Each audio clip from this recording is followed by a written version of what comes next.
après coup. C'est pas du tout une façon de vous inciter à ne pas, venir suivre, le cours en live évidemment. Je préfère 1000 fois que vous soyez présent lors du cours, que vous puissiez poser des questions et qu'on puisse avoir des interactions. Mais au moins, si jamais vous avez un empêchement, un imprévu qui arrive, vous avez la possibilité de revoir ça après coup sans problème. Très bien, bienvenue, hein, je suis content de vous retrouver. Ça fait, un petit temps, puisque moi j'ai pas eu l'occasion de vous donner j'ai pas affiché le bon écran. J'ai pas eu l'occasion de vous donner, des cours, pendant la 1re partie de l'année, donc ça fait un petit temps qu'on n'a plus eu l'occasion d'interagir ensemble. Je suis, ravi de vous retrouver.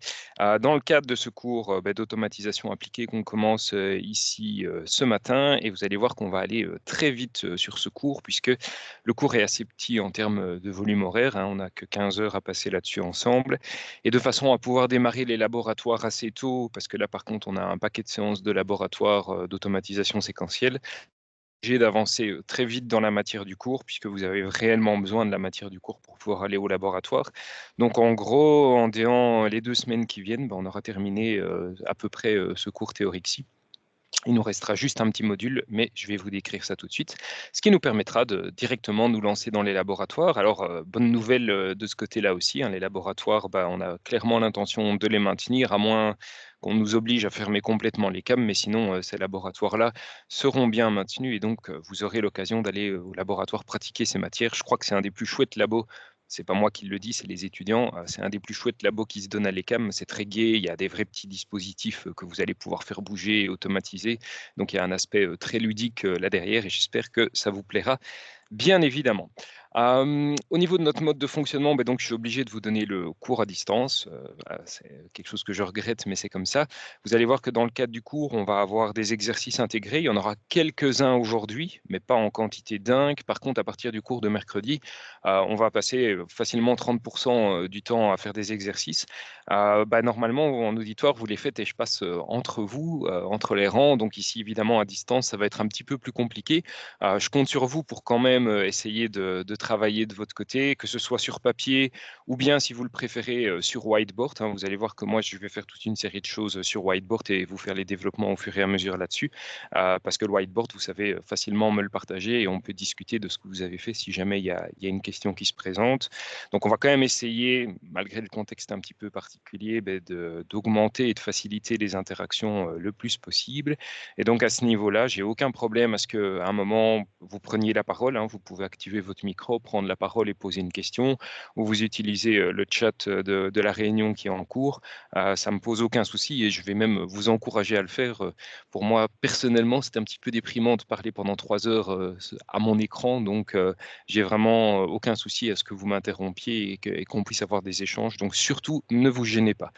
Hem Toujours dans ce sens-là, je ne sais pas si vous êtes partant, si c'est quelque chose, qui vous aiderait que j'active, ma webcam. Si c'est le cas, je veux bien le faire. Je sais juste pas le faire maintenant, pour une bête raison technique, qui est que comme j'utilise mon PC, comme une tablette pour faire des développements sur whiteboard, je suis obligé d'installer une webcam externe que je n'ai pas installée là maintenant.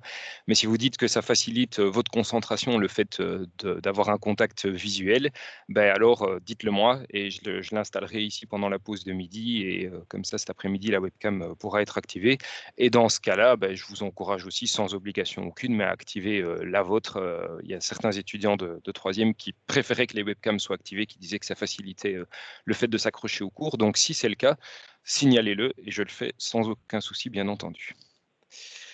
OK. Hem, alors, rapidement, donc, le premier chapitre, on va juste parcourir un petit peu, l'introduction. Donc, les objectifs, pour commencer, les objectifs, du cours ici, enfin pas que du cours, de l'UE d'une manière générale. Donc on va s'intéresser à des méthodes, à des outils, et à des composants industriels qui vont permettre d'automatiser un procédé d'une manière générale, et ici on va faire un zoom plus spécifiquement sur un procédé qu'on va appeler un procédé séquentiel. Donc mercredi, je rendrai très clair ce qu'on attend par procédé séquentiel. Aujourd'hui, on va justement plutôt se focaliser sur la partie, industrial devices, donc les composants industriels qu'on va utiliser pour automatiser des procédés industriels. Et donc, on va parler d'automates programmables en l'occurrence. Donc ça, c'est le premier objectif, hein, c'est de comprendre et de connaître ces différents éléments-là.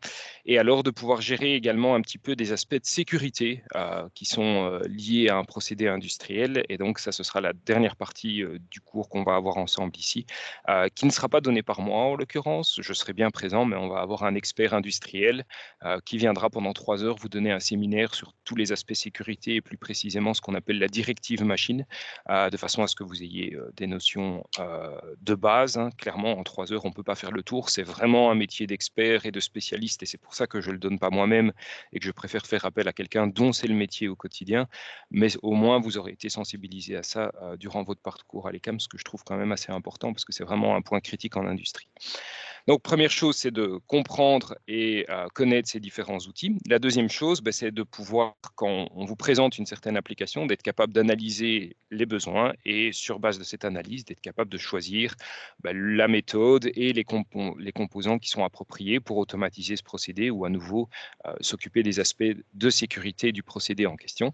Et pour finir, et ça ce sera plutôt au laboratoire, vous allez avoir l'occasion justement d'appliquer ces principes. Donc on va le faire d'une certaine manière ici sur papier dans le cadre du cours et puis au laboratoire, pratiquement, vous allez réellement pouvoir venir appliquer tout ça. Donc ça, c'était les objectifs généraux de l'UE. Si maintenant, on regarde un petit peu les objectifs spécifiques de ce cours, je vais rapidement les parcourir, mais ça ne sert à rien que je vous les cite tous parce que je fais référence à des outils, le Graph7, le GEMA, que vous ne connaissez pas forcément, et donc ça ne va pas vous parler. Par contre, ce qu'on pourra faire, c'est à la fin du cours, quand on fera la conclusion du cours, c'est revenir rapidement sur ces objectifs pour voir dans quelle mesure on y a répondu et dans quel chapitre on y a répondu, etc. Donc, en quelques mots, on va avoir une première partie ici où on va s'intéresser aux automates programmables industriels. C'est ce qu'on va faire ensemble aujourd'hui. On aura une deuxième partie qui commencera mercredi où on va s'intéresser aux systèmes séquentiels et aux outils qu'on a pour automatiser des systèmes séquentiels, à savoir le Graph7 d'une part et le GEMA d'autre part. Donc, à ce moment-là, on regardera qu'est-ce qu'on peut faire avec ces outils-là. Et puis, on s'intéressera également un petit peu à tout ce qui est technologie pneumatique, hein, voir un petit peu ce qui existe comme composants à ce niveau-là. Et donc, on aura l'occasion de discuter ça aussi. Et la dernière partie, ici, elle porte donc sur la fameuse directive machine, hein, l'outil de sécurité qui vous sera introduit par l'expert industriel, Monsieur Louis. Au niveau de l'organisation, donc on va avoir nos 4 premiers groupes de 3 heures de cours assez rapidement. Donc aujourd'hui, mercredi, la semaine prochaine, lundi, la semaine prochaine, mercredi, ce qui nous permettra d'attaquer les laboratoires directement par la suite. Le dernier module de cours qui porte sur la sécurité, lui, est prévu pour le 10 mars, je pense. Donc arrive un petit peu plus tard, mais ce n'est pas gênant parce qu'on n'en a pas besoin pour le laboratoire. Et au niveau des laboratoires, l'enseignant qui vous encadrera dans le laboratoire vous expliquera ça évidemment, mais en gros, au lieu d'avoir 8 laboratoires comme une année normale, cette année, on a dû réduire à 7 laboratoires pour des raisons d'occupation des locaux, de respect des distances, à cause de la situation sanitaire, etc. Mais donc, on ne perd qu'une séance de laboratoire, ce qui n'est pas bien grave. Et au niveau des laboratoires, il n'y a pas d'évaluation continue, il n'y a pas de rapport à faire. Donc, on va avoir sur les 7 séances, 6 séances qui seront purement du coaching. Donc, on est vraiment là pour vous coacher, vous êtes là pour vous exercer, pour faire des erreurs et pour apprendre en faisant des erreurs. Et le dernier laboratoire prendra le rôle quelque part d'une évaluation à ce moment-là, individuelle, où vous viendrez chacun et vous serez soumis à un petit problème, évidemment complètement en ligne avec ce qu'on aura fait lors des 6 séances précédentes. Et ce sera l'occasion alors de voir comment est-ce que vous avez acquis ces notions-là et de pouvoir mettre une évaluation. Et donc, on y reviendra, vous ne tracassez pas. Et en cours de laboratoire, on vous précisera évidemment également ce qui sera attendu de vous pour l'évaluation. Tout sera bien précisé. Au niveau de la table des matières du cours ici, donc là, on est dans le premier chapitre introductif. On va tout de suite attaquer le deuxième, introduire l'automate programmable. Et puis, le chapitre 3 portera sur les systèmes séquentiels et le Graph7, qui est donc un outil sur papier pour décrire le comportement d'un procédé séquentiel. Après, on verra comment est-ce que sur base de ça, on va pouvoir programmer ça dans un automate programmable dans le cadre du 4e chapitre. Donc là, on va partir de l'outil qu'on aura fait sur papier et voir comment est-ce qu'on va pouvoir traduire ça dans un automate programmable. Le chapitre 5 portera donc sur la sécurité et sera donné par un externe. Et puis, on a un dernier chapitre qui fait office de conclusion. Je vous ai mis ici quelques livres ainsi que des publications et pour finir des documentations techniques que j'ai utilisées pour construire le cours en question. Donc n'hésitez pas à aller consulter tout ça, à me demander si vous voulez avoir un document ou l'autre parmi tout ceci. Il y en a peut-être parmi vous qui n'ont pas encore eu cours avec moi à l'ECAM, qui sont des passerelles qui arrivent directement en première master. Donc, si c'est le cas, je me présente. Hein, je m'appelle David Rouchard. Je suis un ancien de l'ECAM, sorti en 2004. J'ai bossé pendant 11 ans dans le privé avant de revenir à l'ECAM, d'abord avec juste un pied un jour par semaine, et puis finalement, ça fait maintenant 5 années de ça, que je suis passé à temps plein à l'ECAM, et j'enseigne essentiellement en 3e bachelier, première et 2e master, puisque comme j'ai un passé industriel et un peu de pratique industrielle derrière moi, c'est plutôt sur les années justement plutôt orientées pratiques que je peux avoir une valeur ajoutée plus importante. Au-delà de ça, je suis une personne comme vous, donc moi j'ai une série de hobbies et de passions. Je joue de la batterie, je fais de la course à pied, du VTT. À l'époque où on pouvait, j'adorais aller à des concerts et faire des jeux de société également. Donc, si jamais je vais trop vite dans mes explications, ralentissez-moi, il n'y a aucun problème à ce que vous me spécifiez que ça va un petit peu vite et que vous me demandiez de ralentir, évidemment. Je suis tout à fait ouvert au dialogue, que ce soit pendant les cours ou après les cours. Donc, s'il y a des questions, si vous avez des remarques à faire, des choses que je devrais améliorer, n'hésitez pas. Je suis clairement ouvert à la critique constructive. Et d'ailleurs, je vous demanderai à la fin du cours de remplir un petit formulaire anonyme pour l'évaluer, ce qui me permet de construire une liste de modifications à faire pour l'année suivante. Et donc, vous allez voir que cette année-ci, il y a une série de choses, s'il y en a parmi vous qui représentent le cours, qui ont un petit peu évolué par rapport à l'année passée, suite justement à ces retours que les étudiants me donnent. Donc, c'est important pour moi que vous preniez quelques minutes pour me donner des retours comme cela. Au-delà de ça, je suis aussi le papa de 2 petites filles, Juliette qui a 2 ans et Romane qui a 4 ans, donc j'ai une vie plutôt intense.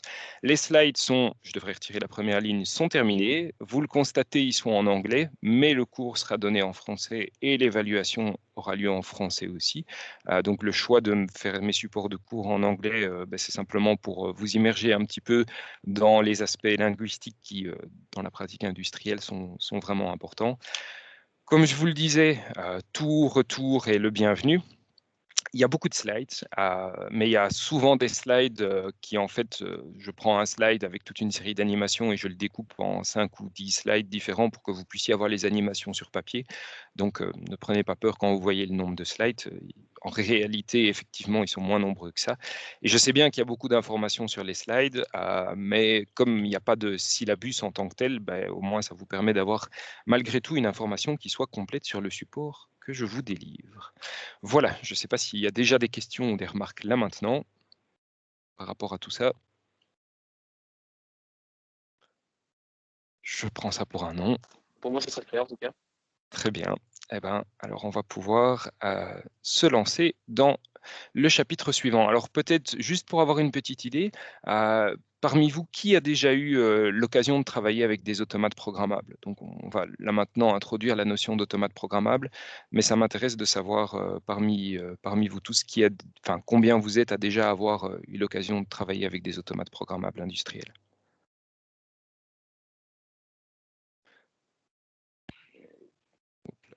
En levant la main, vous voyez, mais je ne sais pas si vous voyez ou pas. Alors, si vous levez la main, je vois juste qu'il y a un. Oui, tout à fait. Je vois que vous êtes 3 à avoir levé la main là. Vous pouvez lever la main, ceux qui ont déjà eu l'occasion de travailler avec des automates programmables. Comme ça me donne une petite idée du pourcentage parmi vous qui connaît déjà, entre guillemets, cette technologie. OK. Donc, vous êtes 6 sur 44, 7. OK. Donc, vous êtes quand même quelques-uns à déjà avoir eu l'occasion de travailler avec ça. Donc, pour tous ceux qui ont déjà eu l'occasion de travailler avec des automates programmables, voilà, ce que je vais faire aujourd'hui, c'est que je vais vraiment introduire ce qu'est un automate programmable. Donc pour vous, ça risque d'être un petit peu moins intéressant. Décrochez quand même pas trop vite parce que vous allez voir qu'on va faire l'un ou l'autre exercice pour justement un petit peu voir comment ça se comporte à l'intérieur d'un automate, comment on gère, etc. Et vous pourriez être surpris lors des exercices. Donc essayez de vous accrocher quand même un minimum, même si c'est des choses dont vous avez déjà entendu parler précédemment. Et là-dessus, il y a un étudiant qui vient de se déconnecter, c'est parfait. Bon, alors, on est parti donc sur la partie, ah ben, il vient de se reconnecter, sur la partie automate programmable. Je reprends mon petit pointeur laser ici. Donc, ce qu'on va faire, c'est qu'on va repartir en fait d'un petit mot d'histoire simplement, un petit peu voir comment est-ce que dans le passé on gérait l'automatisation de systèmes industriels d'une manière générale, tant qu'il n'y avait pas de processeur, de PC et donc toute l'informatique qui était présente. Donc, on faisait déjà de l'automatisation à l'époque. Et puis, inévitablement, l'apparition du processeur est arrivée. Vous allez voir que ça a rendu l'ancienne façon de faire complètement obsolète. Et donc, ce qu'on va faire ensemble sur base de ça, c'est de se dire, tiens, si on devait maintenant se mettre à l'époque des gens qui, au moment où le processeur est apparu, se sont dit comment est-ce que si je pouvais utiliser ce processeur pour faire un équipement qui me permette d'automatiser mon usine, qu'est-ce que je voudrais bien que cet équipement puisse avoir comme caractéristique. Et donc, on va quelque part construire ensemble un cahier des charges de qu'est-ce qu'il nous faudrait dans un automate programmable. Et vous allez voir que, évidemment, c'est toutes des fonctionnalités qui vont être présentes, ce qui nous permettra après de voir un petit peu quels sont les avantages qu'on a au fait de travailler avec cet automate programmable. Et puis, je terminerai juste en vous donnant une toute petite vue du marché de l'automate programmable aujourd'hui, quels sont les fabricants, quelles sont à peu près les parts de marché, dans quel secteur est-ce qu'on utilise des automates programmables, histoire que vous ayez une vue aussi un petit peu là-dessus. Alors, c'est de l'automatisation, mais il n'y a pas que les automaticiens qui suivent ce cours, hein, les électromécaniciens également, parce que l'automatisation, elle est vraiment partout. Et dans tout ce qu'on va faire dans le cadre de ce cours-ci, on ne va pas faire de régulation. Donc, tout ce qui est contrôle, boucle PID, etc., on n'en fait pas. On va vraiment traiter d'autres types de systèmes, un autre type d'automatisation. Et donc, voilà, ce cours est clairement aussi dédié aux électromécaniciens parce que vous allez être confronté à ces technologies, automates programmables et procédés séquentiels, même si vous n'êtes pas automaticien, je peux vous le garantir. Alors, juste un petit mot avant-propos. La façon dont je présente ce qu'est un automate programmable ici est assez différente de ce que vous allez retrouver dans des bouquins qui décrit l'automate programmable. C'est très structuré. On va vous dire, voilà, sur mon automate programmable, j'ai un rack, j'ai un module d'alimentation, j'ai un processeur, j'ai des modules d'entrée-sortie. Et moi, je trouve ça extrêmement descriptif et pour être honnête, peu passionnant à lire tellement c'est descriptif. Donc, j'ai justement essayé de construire ce chapitre avec un autre angle, avec une autre approche pour essayer de faire en sorte que ça soit un petit peu plus attractif et plaisant à suivre pour vous. J'espère que ce sera le cas. À nouveau, je suis aux critiques évidemment si vous en avez. Donc, un petit mot d'histoire, ça va vous ramener vers vos cours de secondaire, hein, première révolution industrielle, on est vers les années 1700-1800, découverte de ce qu'on pouvait faire avec le charbon, l'industrie du textile, évidemment encore à la main à cette époque-là, qui se met en place, et puis la machine à vapeur qui est inventée, et on commence à faire des développements au point de vue mécanique, ce qui va mener sur le siècle suivant à la seconde révolution industrielle, où on va exploiter ces technologies, auxquels viennent s'ajouter le premier moteur électrique, ainsi que des moteurs à combustion, etc., qui vont permettre de lancer la production de tant que telle et donc le travail à la chaîne sur les usines progressivement. Alors au fur et à mesure, on a automatisé des choses, hein, et notamment grâce à toute la technologie électrique et la façon dont on automatisait les procédés à cette époque-là, c'était sur base d'une logique qu'on appelle une logique câblée. Et là, je vous renvoie, mais on va vite le reparcourir ensemble, à ce qu'on a fait ensemble dans le cadre du bureau d'études électriques de 3e, où si vous vous souvenez, on a regardé comment est-ce qu'on pouvait concevoir des schémas électriques afin d'automatiser une installation. Et cette automatisation, elle ne passait pas par des processeurs. C'était qu'avec des relais, des contacteurs, des capteurs à gauche, à droite, etc. Et donc, à l'époque, c'était de cette manière-là qu'on venait automatiser une installation. Et quand il fallait faire de la régulation, on travaillait avec des boucles 420 milliampères pour ramener des signaux. Et on avait des régulateurs pneumatiques, ce genre de choses, ou des choses vraiment mécaniques qui existaient et qui permettaient de faire de la régulation.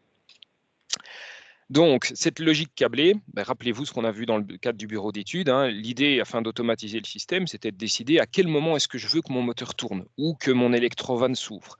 Donc, à quel moment est-ce que je veux en fait laisser passer de la puissance au travers d'un certain composant pour venir alimenter mon moteur ou ma pompe ou quoi que ce soit que je puisse avoir là derrière. Donc, on a une alimentation qui est présente, on va avoir des équipements qui vont pouvoir utiliser cette énergie pour réaliser quelque chose sur l'installation.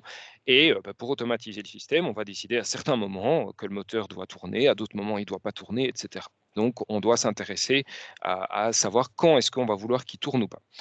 Et donc pour ça, on avait mis en place le circuit qu'on avait appelé le circuit de puissance, qui avait pour rôle d'amener l'énergie électrique vers l'équipement au moment où c'était nécessaire, et également, si vous vous souvenez, de protéger, hein, vous sortez du bureau d'études électriques de quatrième où vous avez fait le dimensionnement, vous deviez protéger les différents équipements, et donc vous avez appris maintenant à dimensionner disjoncteurs, éventuellement contacteurs, etc., pour pouvoir fonctionner comme on le souhaite.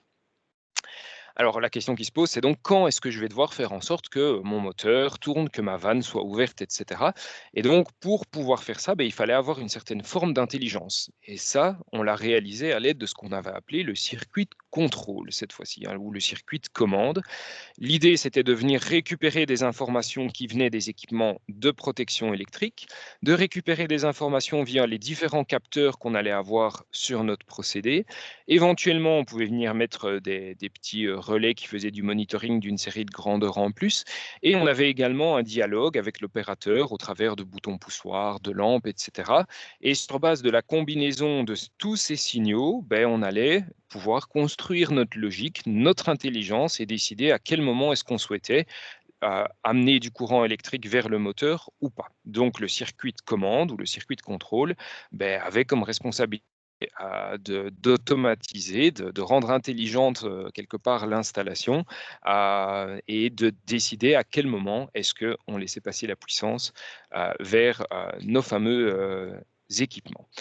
Et donc, entre ce circuit de commande et ce circuit de puissance, il y avait un équipement qui permettait de faire le lien entre les deux, si vous vous souvenez, qui était le relais ou le contacteur, hein. Donc, le principe était que la bobine allait être alimentée sur base de la logique qu'on avait mise dans le circuit de commande. Et grâce à ça, on allait pouvoir fermer les pôles de puissance pour laisser passer l'énergie vers les consommateurs. Et donc, on a deux rôles qui sont différents.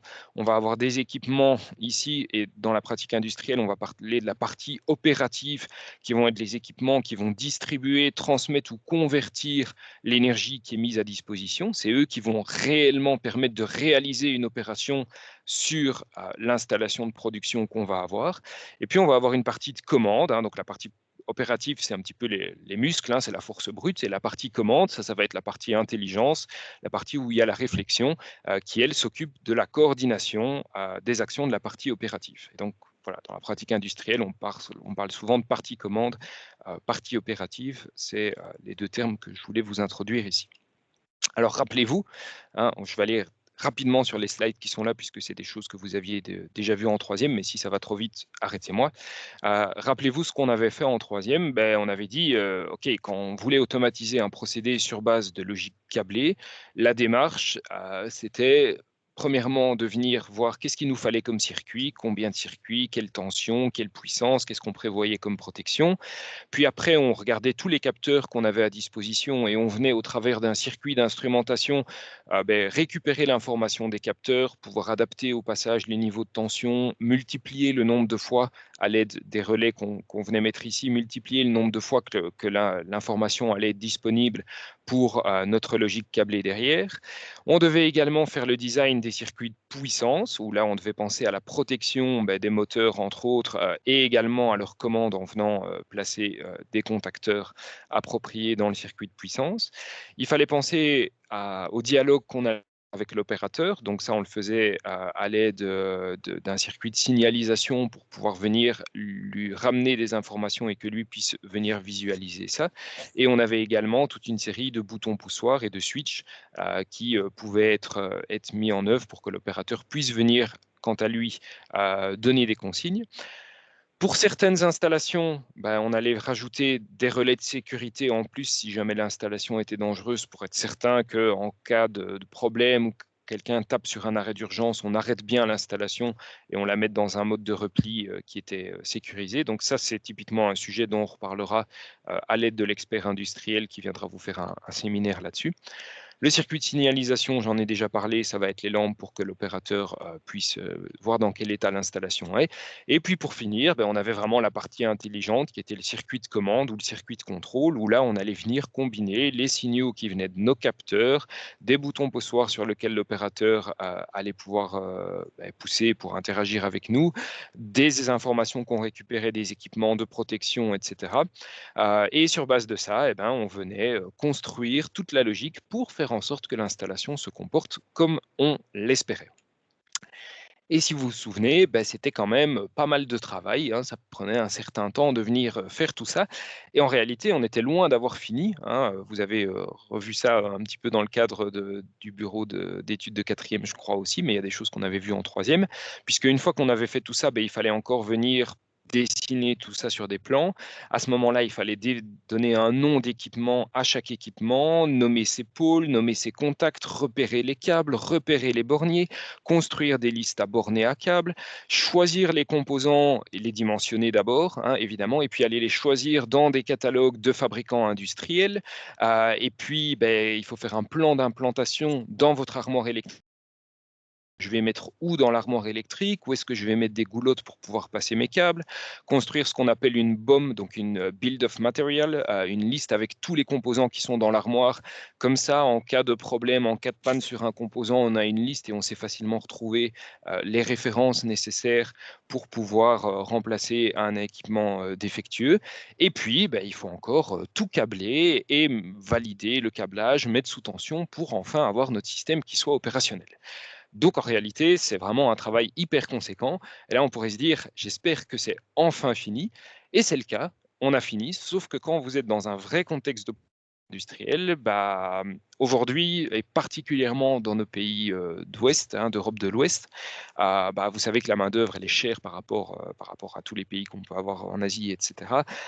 Et donc, pour que nos industries puissent survivre, un des maîtres mots, outre la qualité, c'est vraiment la flexibilité.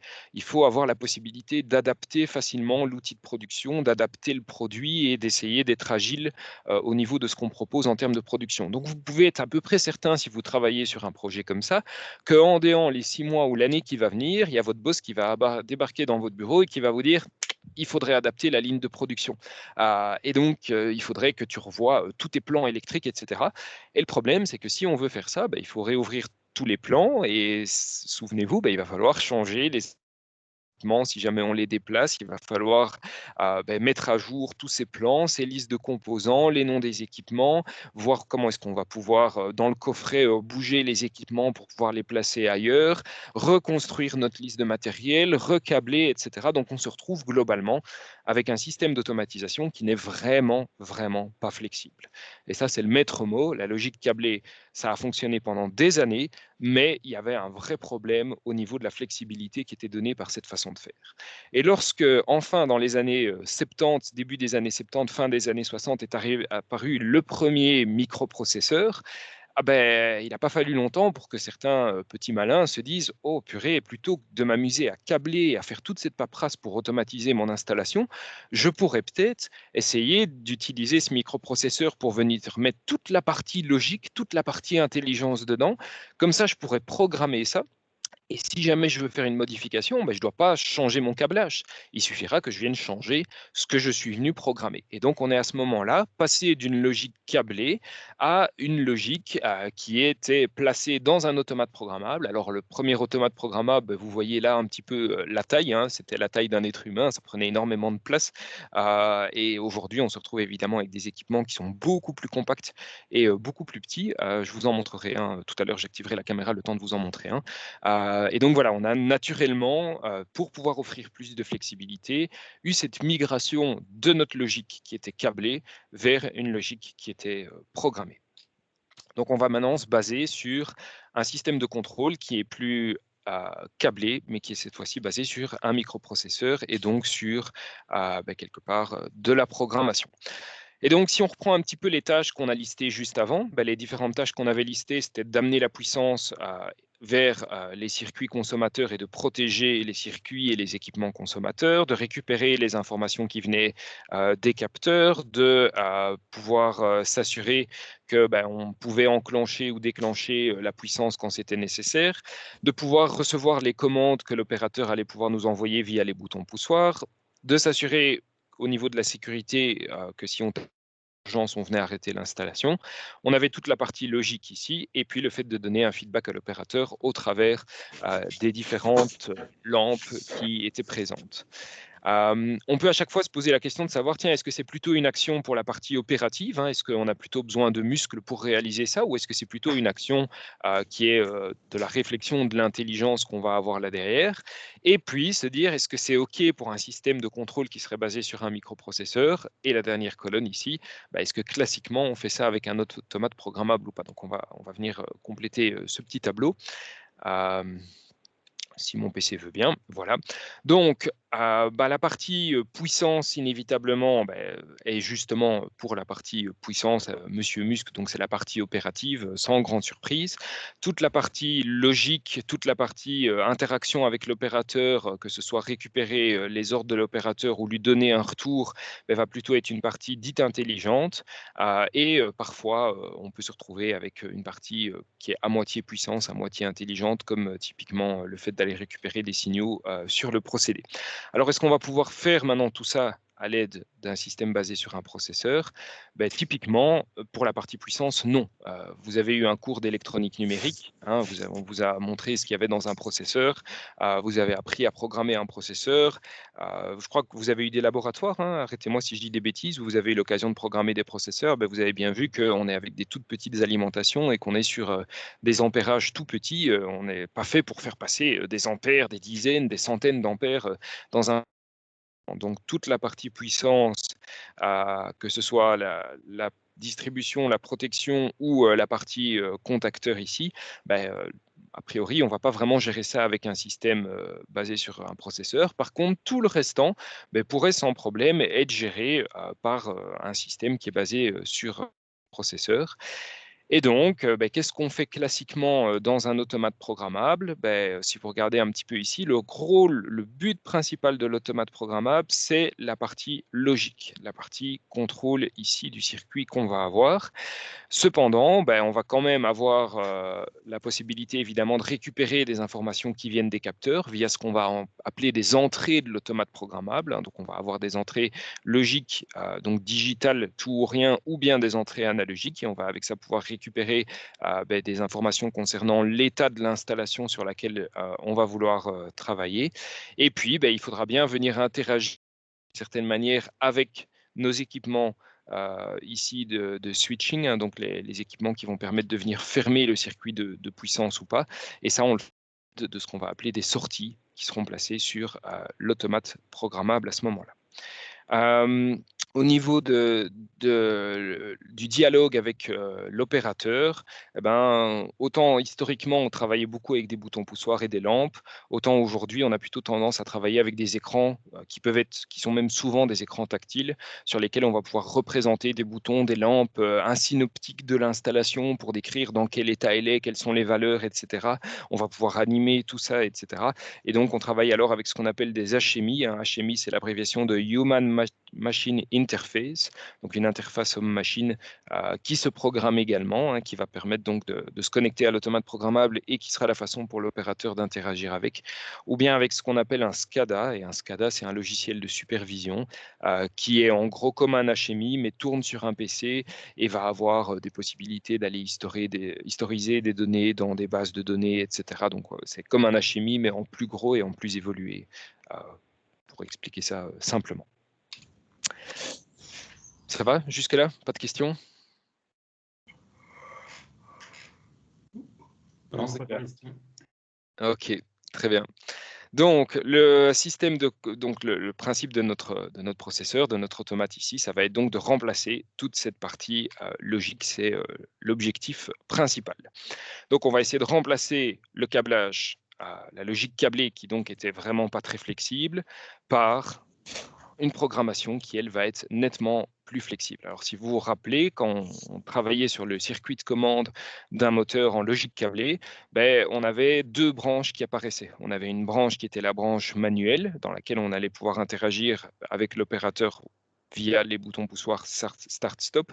Et puis, on avait une branche automatique ici, qui, elle, permettait, sur base des conditions de l'installation, de dire si le moteur devait démarrer, oui ou non. Alors, il y a une question qui arrive, il y a Nabil qui demande si les titres sont inversés. Les titres, quoi, dis-moi? En fait, c'est par rapport au titre de Only de Automode. Et je pense que c'est pour le schéma de droite, non?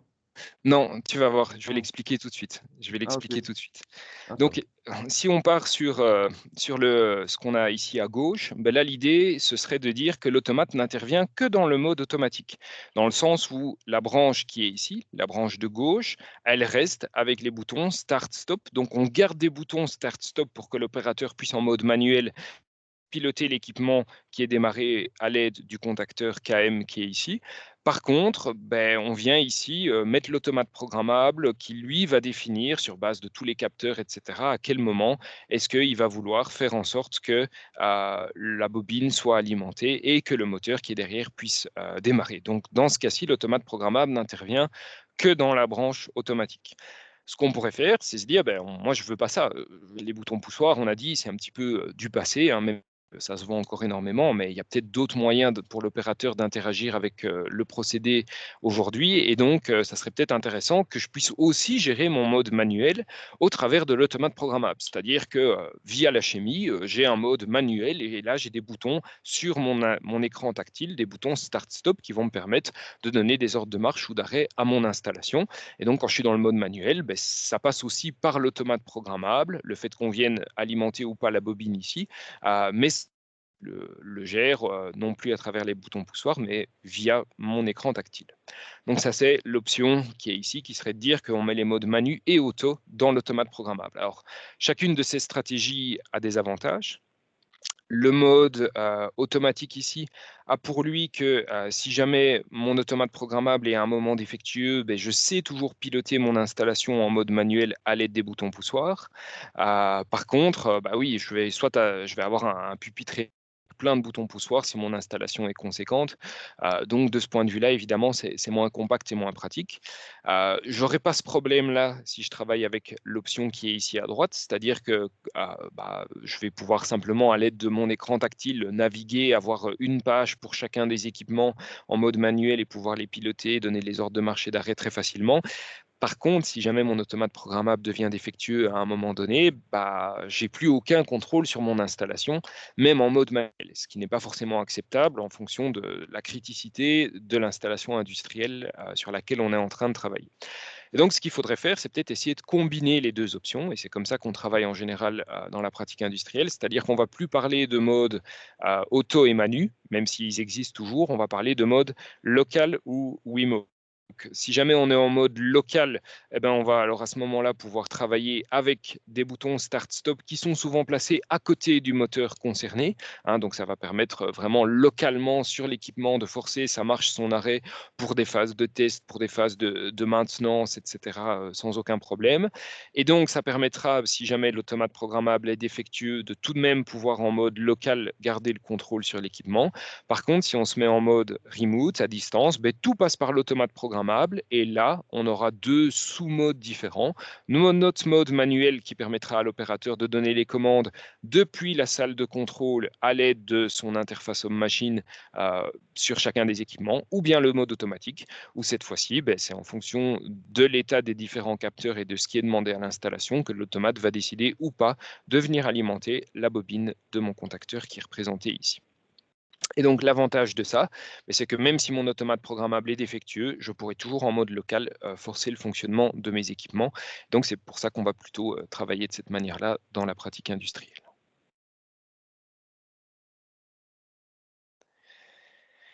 Ok, donc ça c'est pour voir le remplacement de cette partie câblée en dur quelque part de cette logique câblée. On a dit que l'objectif c'était de remplacer cette logique câblée par de la programmation Et il faut évidemment pouvoir garder la même logique. Alors, de quelle logique est-ce qu'on est en train de parler ici? On est en train de parler de logique qui est binaire. Donc, on va se retrouver avec des systèmes qui vont être des systèmes combinatoires, hein, où on va venir gérer simplement des informations qui sont à 0 ou à 1. Vous avez eu des cours, vous avez fait de l'algèbre booléen, hein, vous vous souvenez qu'il y a 3 opérateurs de base, un et logique, un ou logique. Rapidement, parce que c'est des choses qui sont normalement déjà bien connues, hein. Le et logique, en logique câblée, on le faisait en venant câbler 2 contacts en série. A qui soit vrai pour qu'on vienne fermer le contact et B qui soit vrai pour que la tension que je venais mettre ici au-dessus soit la même que celle qu'on allait avoir là en dessous. Donc c'est bien A et B qu'il nous faut, ce qu'on écrivait A.B. Si jamais on vient mettre les 2 contacts A et B en parallèle, on se retrouvait avec un ou logique, hein. Il suffisait que j'ai A ou B qui soit vrai pour retrouver ici en dessous la même tension que celle que j'avais là au-dessus et on notait ça A plus B.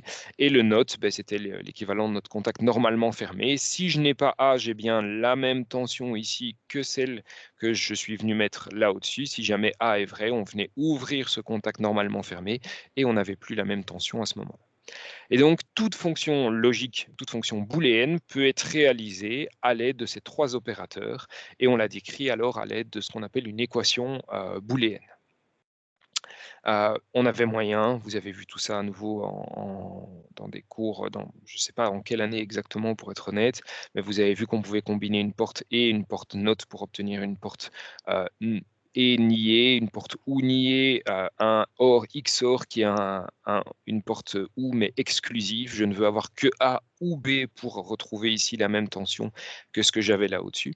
Et on sait que toute fonction logique peut être réalisée en utilisant uniquement des portes NAND et NOR ici. Et c'est pour ça qu'on appelle d'ailleurs ces portes-là des portes universelles. Et ça c'est vraiment pour les électroniciens, mais quand ils conçoivent des circuits électroniques, c'est à l'aide uniquement des portes NAND et NOR que les circuits sont construits et sont conçus. Donc, on est d'accord qu'on peut écrire n'importe quelle fonction logique à l'aide de ces 3 opérateurs, que ça va nous donner une équation booléenne. Et évidemment, il y a plusieurs équations booléennes différentes qui vont pouvoir représenter la même fonction logique.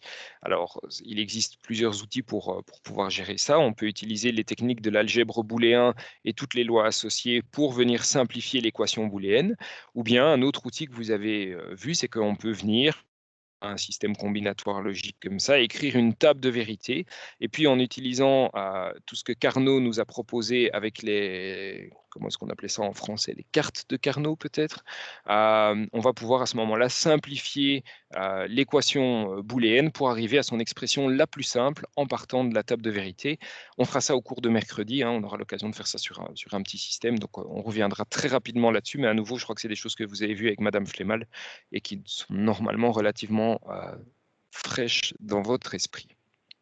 Donc ces 2 outils, soit l'algèbre booléen, soit la table de vérité et les cartes de Carnot, sont 2 outils qui vont nous permettre d'atteindre un même objectif, à savoir simplifier l'équation logique, de façon à ce que quand on va vouloir venir traduire cette équation logique en une réalisation, que ce soit de la logique câblée avec des contacts, des relais, des contacteurs, etc., ou bien que ce soit sur un chip électronique avec des portes logiques, l'idée, ça va être de de composants nécessaires et d'essayer donc d'optimiser les coûts de cette manière-là. Donc c'est évidemment des choses qui existaient déjà avant que le microprocesseur soit présent parce que ça permettait de faire des économies. Ok, donc maintenant on sait que la logique, c'est de la logique booléenne. On sait que l'objectif, c'est de remplacer la logique câblée par quelque chose qui va être programmé. Et donc la question qu'on peut se poser assez logiquement, c'est mais au moment où le microprocesseur est apparu, ça veut dire alors que tous les ingénieurs électriciens qui faisaient des tableaux électriques et qui passaient leur journée à concevoir ces plans, à câbler tout ça, pour automatiser l'installation, du jour au lendemain, ça a été remplacé par, j'exagère évidemment en disant du jour au lendemain, mais l'idée est là, on a remplacé toute cette logique câblée par une logique programmée. Donc, nos électriciens, ils se sont tous retrouvés au chômage alors. On peut se demander ce qui s'est passé avec eux fin des années 60, début des années 70. Et bien entendu, non, il y a eu une transition douce qui a été faite entre ce monde de logique câblée et ce monde de logique programmée. Et donc, ce qui a été fait, c'est que dans la programmation qu'on va avoir dans les automates programmables, on va avoir un langage qui va s'appeler le ladder, qui est vraiment quelque chose qui a été fait pour faciliter la transition du câblage électrique et de la logique électrique câblée vers la logique programmée. Donc, si vous reprenez ici ce petit exemple en logique câblée, on va pouvoir dire que la bobine K1 va être alimentée si j'ai soit S1, soit S2, donc j'ai S1 ou S2, et pas S3. Ça, c'est mon équation logique ici. Comment est-ce que je vais pouvoir traduire ça en diagramme ladder? L'idée, ça va être de prendre la barre, je vais vous le dessiner, ça va être plus à mon avis. L'idée, ça va être de venir prendre ce qu'on a là au-dessus, de venir le pivoter de 90 degrés pour venir l'amener là et de faire la même chose avec la barre qui est ici et de venir pivoter ça à 90 degrés. Et donc, je retrouve cette barre-ci qui est là au-dessus, je la retrouve dans mon programme automate. Et la barre qui était là-bas en dessous, je vais simplement venir la retrouver ici. Regardez ce qu'on est venu faire. On est venu mettre des contacts S1 et S2 qui sont en parallèle. Donc S1 et S2 en parallèle, ça correspond évidemment à ce que j'avais ici avec contact qui était mis en parallèle là également. Et puis, je vais me retrouver avec en série un troisième contact ici qui est normalement fermé. Le contact avait simplement un symbole comme celui-ci. Donc ça, c'est un contact qui est normalement ouvert. Le contact qui est normalement fermé, on reviendra là-dessus tout à l'heure, vous inquiétez pas. Le contact qui est normalement fermé a la petite barre au milieu pour indiquer qu'il est normalement fermé. Et puis, ma bobine, qui était représentée avec mon petit carré ici, K1, elle est représentée là avec ce symbole-ci. Donc ça, c'est le symbole de la bobine. Et en faisant ça, l'électricien qui avait l'habitude de dessiner le schéma que vous avez là à gauche sur des plans, au lieu de le dessiner dans un logiciel de dessin, il allait venir quelque part le dessiner dans l'éditeur de la logique de l'automate programmable. Il allait pouvoir faire quelque chose de très similaire à ce qu'il faisait précédemment en logique câblée. Okay, donc ça, c'est l'idée qu'il y a là derrière. Alors, ça permet évidemment le fait de pouvoir faire ça. Ça permet évidemment d'être beaucoup plus flexible que ce qu'on avait avant, puisque si jamais je veux à un moment changer quelque chose, je me rends compte que c'était pas, c'était pas le contact S1 qu'il me fallait, c'était un autre contact. Je vais simplement pouvoir éditer ici la variable à laquelle le contact est associé. Et donc éventuellement l'entrée de l'automate qui vient récupérer l'information, alors que si je voulais changer ça dans la logique câblée, il fallait que je retire des câbles vers le bon relais pour venir récupérer la bonne information, etc. Donc c'était évidemment quelque chose de beaucoup plus lourd à faire à ce moment-là.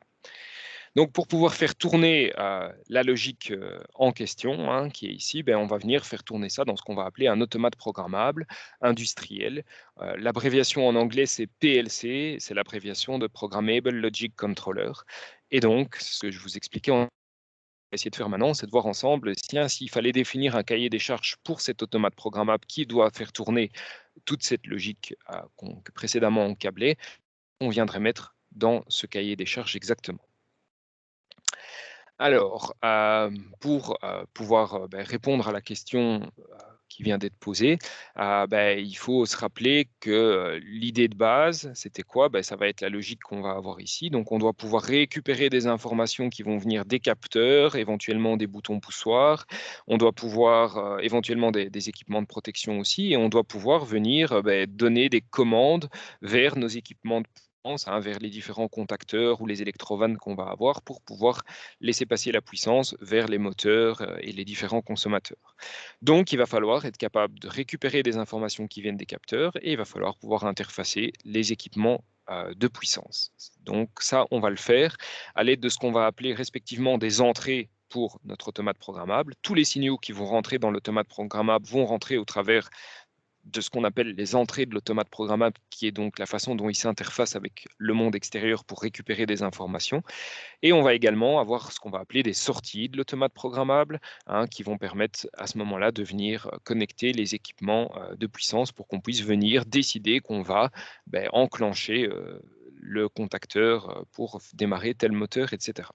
Alors, souvent en industrie, vous allez voir, et même dans mon cours, on va souvent utiliser l'abréviation ici, I/O, Oula, c'était pas ce que je voulais prendre. On va souvent utiliser l'abréviation IO. Donc IO, c'est l'abréviation de Input-Output qu'on vient écrire comme ça. Et donc à chaque fois que vous verrez ça, IO, ça réfère aux entrées et sorties de l'automate programmable, évidemment. Donc ça, c'est la première chose qu'il nous faut. La deuxième chose qu'il nous faut, la logique que je vous ai montré juste avant, précédemment, elle était réalisée en câblant les équipements. Donc, c'était les fils qu'on venait mettre entre les différentes bornes des équipements qui construisaient cette logique. Ici, on a dit qu'on allait la programmer. Inévitablement, ce code qui est programmé, il va falloir le stocker et il va falloir pouvoir l'exécuter de la même manière que ce qu'on avait avec la logique câblée précédemment. Donc, il faut qu'en plus d'avoir le processeur qui va pouvoir exécuter les calculs, il va falloir que j'ai de la mémoire au sein de mon équipement pour pouvoir venir stocker tout ce code. Alors, on va d'abord s'intéresser maintenant aux entrées-sorties, donc input-output ici. Première chose, on peut se retrouver avec des équipements industriels qui vont être sur une distance très importante et contenir énormément d'entrées et sorties. On peut également avoir des équipements sur une distance très importante qui vont contenir peu d'entrées-sorties ou des équipements qui sont très compacts avec beaucoup d'entrées-sorties ou encore très compacts avec peu d'entrées-sorties. Donc, l'idée, ça va être qu'on peut avoir une installation où on a besoin de 5 entrées, 5 sorties et on a récupéré tous les signaux. Tout comme dans la pratique industrielle, vous pouvez vous retrouver avec des milliers d'entrées-sorties à gérer à partir de l'équipement. En logique câblée, si on avait plus d'entrées-sorties, il fallait beaucoup plus de relais, il fallait beaucoup plus de contacteurs, etc. Et on se retrouvait avec des armoires électriques qui devenaient évidemment énormes. Comment est-ce qu'on va pouvoir répondre à ce besoin de modularité concernant le nombre d'entrées-sorties qu'on va avoir avec un automate programmable?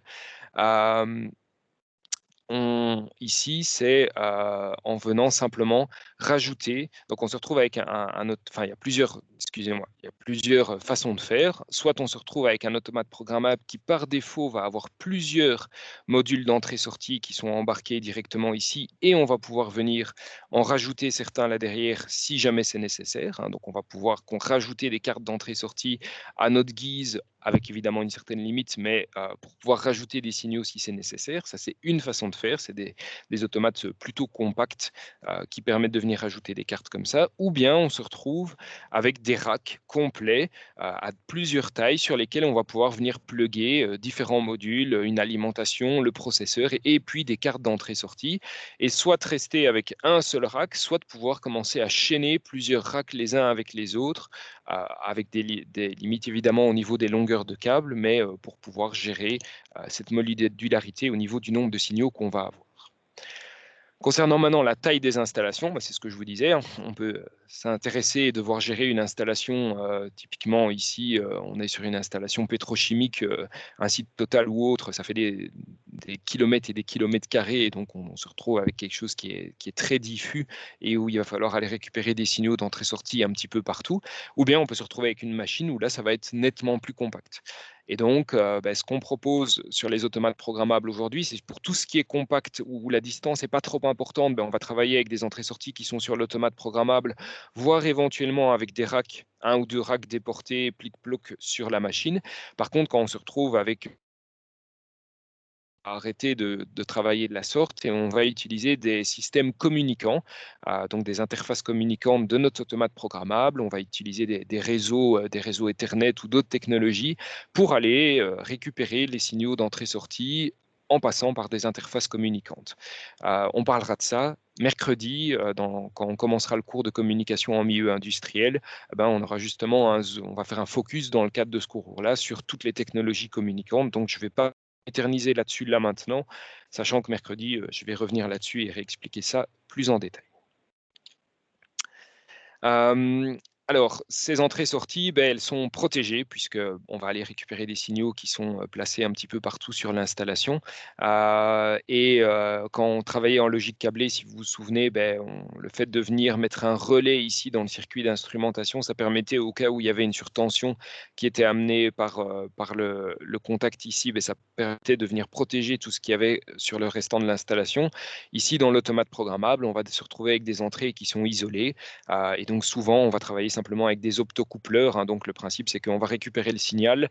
Ça va permettre qu'une diode, une LED, une diode luminescente s'allume à l'intérieur de la carte, et on va avoir un phototransistor qui va venir récupérer la lumière pour dire s'il est passant ou pas et transférer le signal vers notre intelligence. Et donc ça permet de réaliser une isolation galvanique entre le circuit qu'on va retrouver sur le terrain même, où on va aller récupérer le contact et l'entrée de l'automate, et le restant qu'on va avoir dans l'automate, histoire qu'au pire, on grille la LED qu'il y a ici, on doit remplacer la carte de l'automate, mais au moins on n'aura pas grillé l'ensemble de l'automate programmable.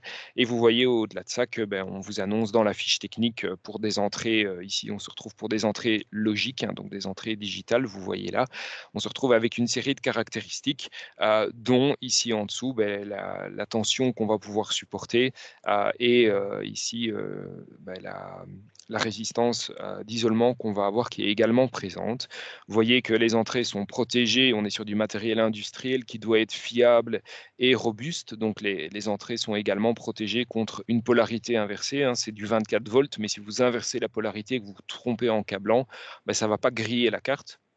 Et un autre chiffre intéressant à regarder, dont on va parler tout à l'heure, rappelez-vous juste l'ordre de grandeur ici, c'est ce qu'on appelle le MTBF, qui va être une mesure de la fiabilité. On y reviendra tout à l'heure, mais voyez bien qu'on est à plus de 700 000 heures de MTBF. On revient tantôt sur ce qui est caché là derrière.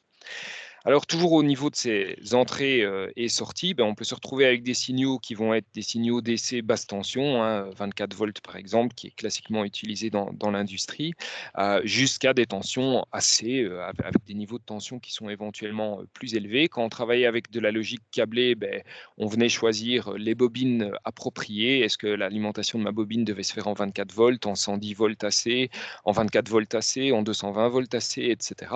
Ici, on va se retrouver avec différents types de cartes qui vont supporter différents types de tensions. Donc, je vous montre ici les exemples avec des cartes d'entrée d'automates programmables. Vous voyez qu'on se retrouve avec des entrées alternatives de 120 volts, alternatives 110 volts, c'est pour le marché américain, ça plutôt.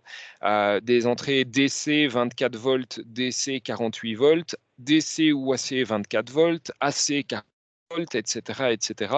Et on va même jusque de l'AC en 125 volts. Donc, vous voyez qu'on se retrouve avec toute une série d'interfaces différentes. Et on va évidemment devoir choisir, en fonction des tensions qu'on va utiliser et des capteurs qu'on va utiliser, on va devoir choisir les cartes qui sont les plus appropriées.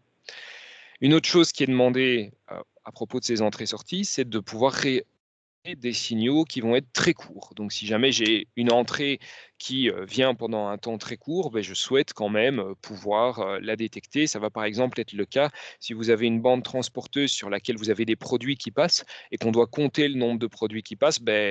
Si on est dans un contexte industriel, il faut être productif. Donc, il faut aller vite. Et s'il faut aller vite, il faut que la bande transporteuse, elle aille vite. Ça veut dire que le temps durant lequel le produit va passer devant le capteur va être court. Et donc, certain que j'arrive malgré tout, avec mon automate, si je dois compter ces produits, je dois quand même arriver à détecter qu'il y a un produit qui est passé. Donc, je vais devoir être capable de repérer des entrées qui vont avoir un temps où elles vont être vraies, qui va être potentiellement très court. On avait fondamentalement le même problème quand on était en logique câblée. On ne vous avait pas parlé de ça à l'époque, mais en logique câblée, on avait exactement la même problématique qui se posait. Et c'est pour ça qu'au niveau des relais, il existe deux technologies, hein, des relais qui sont de type électromécanique et des relais qu'on appelle des relais solid state en anglais, donc, ou des relais statiques en français. Et là, l'idée, c'est qu'ici, on va se retrouver en gros avec des transistors. Ici, on est bien avec des bobines électromécaniques. Et une des grandes différences qu'on va avoir entre ces deux technologies, c'est qu'avec les relais électromécaniques, vous allez avoir un temps de réponse qui va être de l'ordre de 5 à 10 millisecondes. Donc, quand je viens alimenter la bobine, il faut compter 5 à 10 millisecondes pour que les contacts associés viennent s'ouvrir ou se fermer. Alors que quand on est avec un composant électronique, un transistor dedans, on est avec un temps de réponse qui est inférieur à la milliseconde. Donc, si jamais on a des signaux qui sont très courts à détecter, on va plutôt devoir travailler avec des relais statiques qui coûtent évidemment un petit peu plus cher, qui ont également comme avantage, pour votre information par rapport à des relais électromécaniques, que on peut avoir un nombre d'ouvertures et de fermetures beaucoup plus important sur un relais statique avant qu'il claque que sur un relais électromécanique, puisque le relais électromécanique, à chaque fois que les contacts vont s'ouvrir, on va avoir un petit arc qui va se créer et qui, à la longue, va user les contacts. Alors que ici, comme c'est de l'électronique, ce phénomène n'est pas présent. Donc, quand on se retrouve sur des installations où on doit énormément basculer entre l'état haut et l'état bas, par exemple en faisant ce qu'on appelle de la PWM. Ça vous dit quelque chose, PWM? Pulse Wide Modulation? Oui. Ouais. Ouais. Quand on veut par exemple faire de la régulation de température à l'aide d'une résistance chauffante, on a un capteur de température, on a une résistance chauffante et on ne sait pas moduler le courant qu'on envoie dans la résistance. En gros, soit on envoie le courant nominal, soit on n'envoie rien. Une façon de faire, c'est de travailler avec de la PWM et on va dire, je vais dire que tu es un temps haut, un temps bas et je vais faire varier la durée du temps haut respectivement par rapport au temps bas pour injecter en moyenne plus ou moins de puissance dans le procédé. Et ça, c'est des choses qui se font sur des extrudeuses, par exemple. On travaille comme ça pour faire de la régulation en température. Et donc, on n'arrête pas d'ouvrir et de fermer, ou d'autoriser plutôt ou d'interdire la circulation du courant dans la résistance. Et ça, si on le fait avec des relais électromécaniques, ça va impliquer qu'on va sans cesse justement ouvrir ou fermer les contacts, alors que si on le fait avec des relais statiques, on ne va pas avoir ce problème qui va se présenter. Donc à ce moment-là, on travaille volontiers avec ces technologies-là. Alors, la question ici, en logique câblée, j'y ai un petit peu répondu, mais dans l'automate programmable, pour pouvoir répondre à ça, il faudrait se dire, mais mon automate programmable, quand est-ce qu'il va connaître le statut de ses entrées? Est-ce que ça va être en continu? Est-ce que ça va être à un moment donné? Et ça, c'est la première question qu'on doit se poser pour pouvoir voir comment est-ce qu'on va gérer la détection d'entrées qui vont être cette fois-ci très rapides. Et ça va nous amener à décrire ce qu'on va appeler le cycle de l'automate programmable, savoir comment est-ce qu'il fonctionne exactement. Alors, je vais faire une petite comparaison ici entre ce qu'on faisait en logique câblée et ce qu'on fait maintenant dans un automate programmable. Vous savez qu'en logique câblée, tous les relais travaillaient en parallèle. Tous les relais travaillaient en même temps. Si j'ai deux capteurs qui exactement en même temps deviennent vrais, les deux contacts associés vont se fermer en même temps, les relais vont être pilotés en même temps. On n'a pas besoin que ce soit un relais puis l'autre. Ça va pouvoir travailler en parallèle. Il n'y a pas de séquençage qui est présent. Alors que quand on travaille avec un processeur, je vous renvoie à nouveau vers votre cours d'électronique numérique avec Madame Flemal, vous avez vu que le processeur il fonctionne de façon séquentielle. Il exécute une instruction, puis l'autre, puis l'autre, puis l'autre, et il fait comme ça les instructions à la chaîne. Le fait qu'il fasse ça, ça va inévitablement impliquer que quand on va devoir gérer des entrées, ça va être un petit peu délicat. Les entrées sont gérées en temps réel dans notre logique câblée. Le seul délai on vient de le voir, c'est le temps nécessaire pour que les contacts des relais viennent basculer. Alors que sur notre automate programmable, si je dis que je veux qu'il lise ses entrées en continu, ça veut dire que mon instruction, c'est lis tes entrées. Et l'instruction suivante, ça va être lis tes entrées. Et celle d'après, lis tes entrées et ainsi de suite. Le problème, c'est que si je fais ça, je ne lui laisse pas de temps pour venir ni exécuter, ni piloter les sorties qu'il y a sur l'automate programmable en question. Et donc, ce n'est pas une option de pouvoir travailler comme ça. On ne va pas pouvoir venir lire ces entrées de façon continue avec notre automate programmable. Ça ne va pas être quelque chose de possible. En plus de ça, puisque la logique, elle est stable, si jamais on devait venir lire les entrées en permanence, ça pourrait mener à une certaine incohérence dans la logique qu'on exécute. Alors, je vous donne un petit exemple pour ça. Imaginez la situation suivante. On a donc ici une bobine qui est la bobine d'un contacteur. On va pouvoir venir avec ça piloter mon moteur. Si je suis en mode manuel et que j'ai ma commande start et pas ma commande stop, je vais vouloir venir faire en sorte que je vienne appuyer sur la bobine de mon moteur. Imaginons qu'on soit dans cette situation-là et que donc on a lu les entrées, elles sont maintenant Manu est vrai. On exécute la logique dans l'automate programmable. L'automate programmable, il voit ici, il dit que Manu est vrai, il arrive ici. Et puis, un instant après, qu'est-ce qui va se passer? Il va relire ses entrées. Ce serait ça le principe s'il devait lire les entrées en continu. Et à ce moment-là, Manu est redevenu faux. Par contre, start est devenu vrai. Qu'est-ce qui va se passer pour l'automate programmable? Il va dire, pas de problème, start est vrai, donc je peux venir ici. Comme stop est faux, je peux venir ici, et donc je peux venir enclencher la bobine de mon moteur. Or, je n'ai jamais eu une situation dans laquelle j'étais en mode manu et j'appuyais sur start en même temps, ce qui pourtant est mettre ici au niveau de ma logique programmée, de ma logique séquentielle. Je voulais avoir manu et start qui soit vrai et stop qui ne soit pas vrai pour venir enclencher le démarrage de mon moteur. Et donc, si je devais lire ces entrées en continu et que ça devait interrompre l'exécution de ma logique, mais vous voyez que ça pourrait m'amener à certains moments à venir appliquer une commande qui n'est dans l'absolu pas logique et pas cohérente par rapport à la logique que j'avais voulu programmer. Donc ça, c'est ce que j'ai appelé le logic mismatch, hein, et donc c'est une des raisons pour laquelle on ne va pas venir lire ces entrées en continu, outre le fait que ça ne laisserait pas de temps au processeur pour pouvoir venir exécuter la logique en tant que telle. Donc comment est-ce qu'on va s'y prendre? On va plutôt s'y prendre en disant qu'on va à un instant donné venir faire une photo de toutes nos entrées. On va venir exécuter la logique sur base de cette photo, et même si les entrées changent entre-temps, ben on ne le verra qu'à la prochaine photo qu'on viendra prendre une fois qu'on aura terminé d'exécuter notre logique. Et donc ça, c'est la façon dont on va travailler ici. On lit les entrées à un instant donné, on exécute la logique, et une fois qu'on a terminé d'exécuter la logique, eh ben, on va à ce moment-là venir mettre à jour nos sorties, et puis on va recommencer le cycle en question. Alors qu'au niveau du traitement des sorties dans notre logique câblée, ben à nouveau, c'était fait en temps réel, hein, en parallèle avec la lecture des entrées. Tout ça se mélangeait puisqu'on n'avait pas ce fonctionnement séquentiel qui était présent. Donc en fin de compte, eh ben, en transposant ma logique câblée vers mon automate programmable, je vais amener beaucoup plus de flexibilité puisqu'au lieu de devoir câbler des choses, je vais pouvoir me contenter de les programmer. Par contre, le fonctionnement va être un petit peu différent et je pourrais même avoir, dans l'absolu, une perte de performance, hein, au niveau des performances. Je ne vais pas pouvoir venir lire mes entrées en continu et exécuter toute la logique en parallèle. Je vais devoir faire ça de façon séquentielle.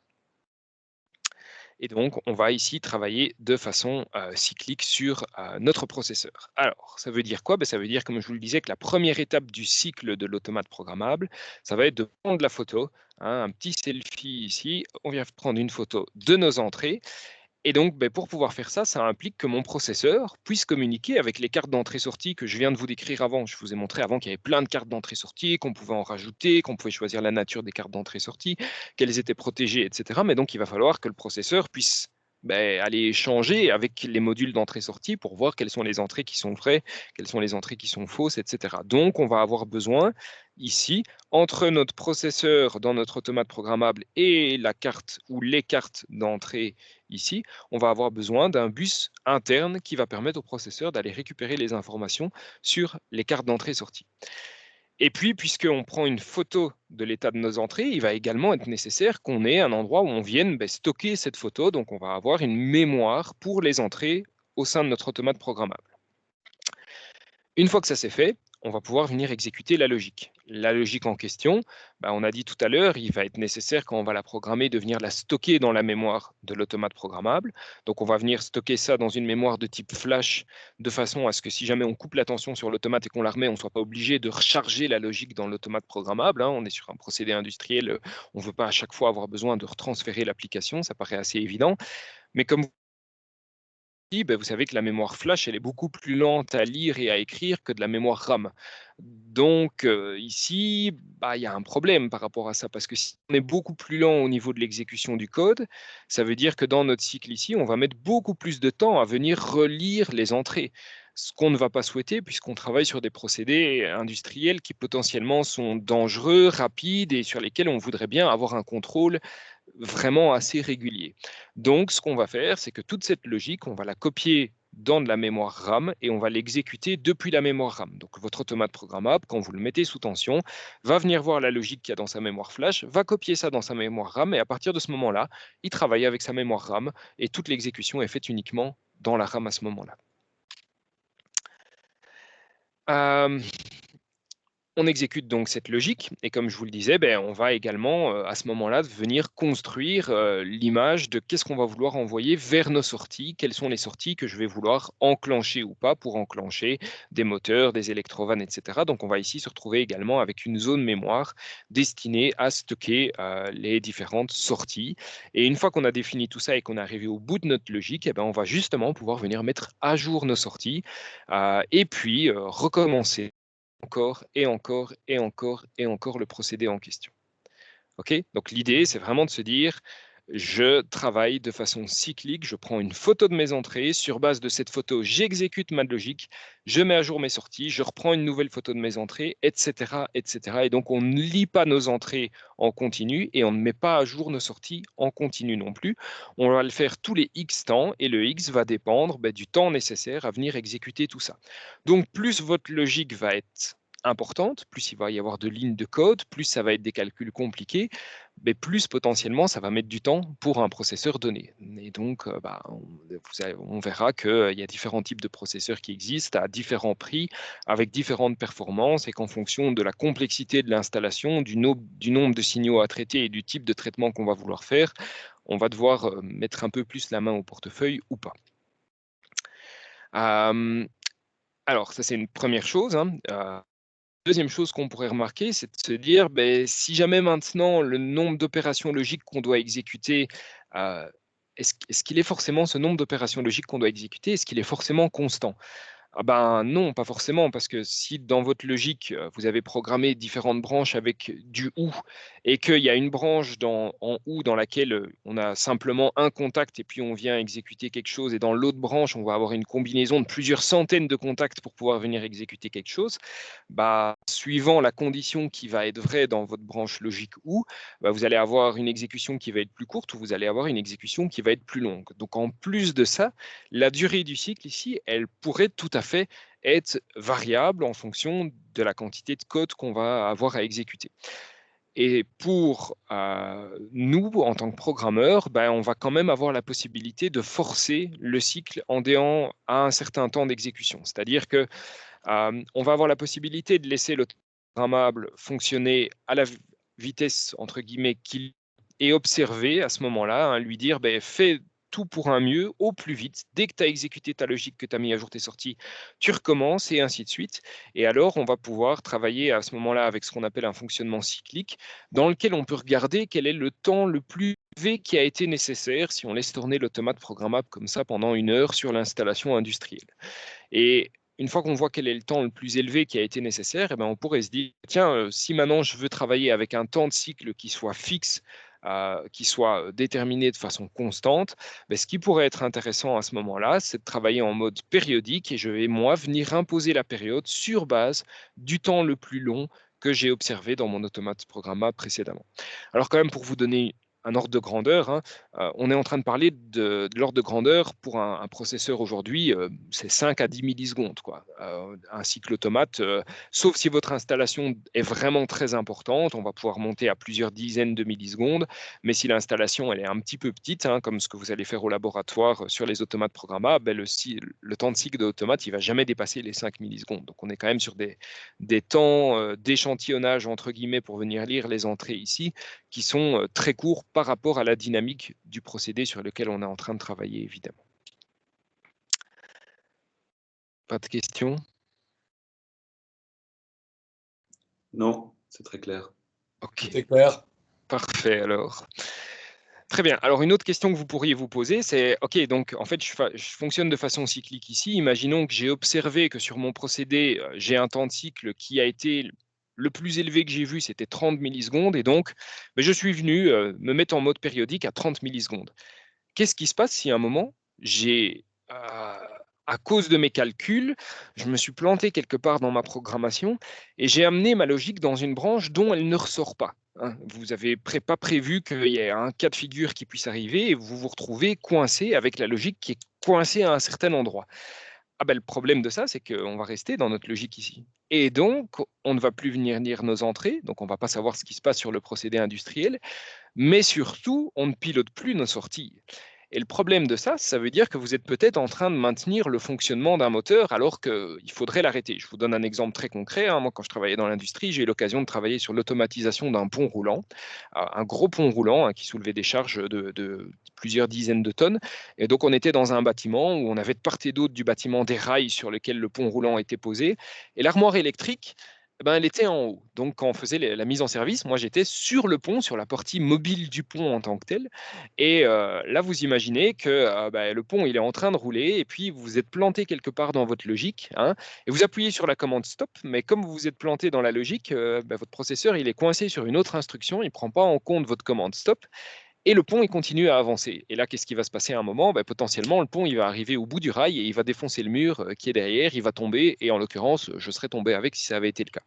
Donc, sur des installations industrielles, ne pas avoir le contrôle de vos sorties pendant un temps indéterminé, ce n'est pas quelque chose qui est acceptable. C'est beaucoup trop dangereux. Donc, il va falloir gérer ça. Et comment est-ce qu'on va pouvoir gérer ça? On va gérer ça à l'aide de ce qu'on va appeler un chien de garde. En anglais, c'est watchdog. Donc, le principe du watchdog, c'est que c'est quelque chose qui va être géré par le firmware de mon automate programmable, qui va surveiller le temps de cycle. Et s'il voit à un moment que je dépasse une certaine valeur que je vais moi-même pouvoir en tant que programmeur configurer, le watchdog va dire « Stop, on arrête tout ».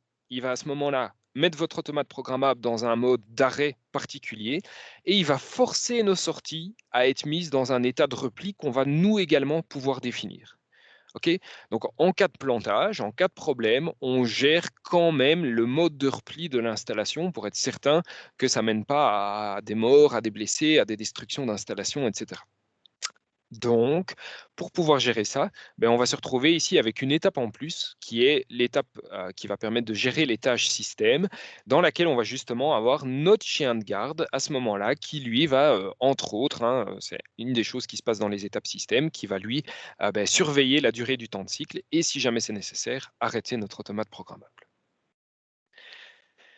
Alors, j'en ai déjà parlé un petit peu avant. Le temps de cycle de notre automate programmable, il est géré il est influencé par plusieurs choses, notamment la puissance de calcul de mon processeur, combien d'instructions à la minute, à la seconde est-ce que le processeur va pouvoir faire tourner, la taille du code que je vais devoir exécuter, le nombre d'entrées-sorties qu'il va falloir traiter. Lire les entrées ici, ça va prendre plus de temps s'il y a plus d'entrées à lire inévitablement. Même chose pour écrire les sorties. Et puis, les tâches système qu'on va utiliser, si jamais on a beaucoup d'interfaces communicantes, etc., c'est pendant ces tâches système-ci que notre automate va gérer ça. Et donc, ça va également venir rallonger le temps de cycle qu'on va avoir sur l'automate programmable. Donc, quand on automatise un procédé, il faut être conscient que tous ces aspects-là peuvent intervenir pour déterminer le temps de cycle qu'on va avoir sur l'automate programmable à ce moment-là. Comme je vous le disais avant, notre chien de garde ici va pouvoir, lui, forcer l'arrêt de l'automate programmable et venir mettre nos sorties dans un état particulier, qui est un état de repli qu'on va nous-mêmes pouvoir venir configurer. Alors, dernière chose avant de vous lancer sur un petit exercice justement sur le cycle de l'automate programmable. Au sujet de l'exécution de la logique et de l'interaction avec les entrées-sorties, on peut se poser la question au vu de ce cycle de l'automate programmable. Donc, je vous l'ai représenté ici, lecture des entrées, logique, tâche système, écriture des sorties. Ici, on second cycle, et puis il y en aurait encore un troisième en dessous, etc. On pourrait se poser la question de savoir, si jamais j'appuie sur un bouton stop ici, qu'est-ce qu'il va me falloir comme temps pour réagir au minimum et qu'est-ce qu'il va falloir comme temps pour réagir au maximum. Alors, le pire cas, c'est quoi? C'est le fait que j'appuie sur mon bouton stop juste après avoir fait la photo, avoir pris la photo de mes différentes entrées. Pourquoi est-ce que c'est le pire cas? Parce que ça veut dire que je ne vais en réalité tenir compte de l'impulsion sur le bouton stop que lors de la prochaine lecture des entrées qui va avoir lieu ici à la fin de ce cycle-là. Donc, je vais passer tout un cycle à ne pas voir la commande stop et je ne la verrai que au début du cycle suivant, ce qui me permettra alors à l'aide de la logique de venir mettre à jour justement la sortie, mais donc il m'aura fallu au total 2 cycles automates pour venir mettre à jour la sortie.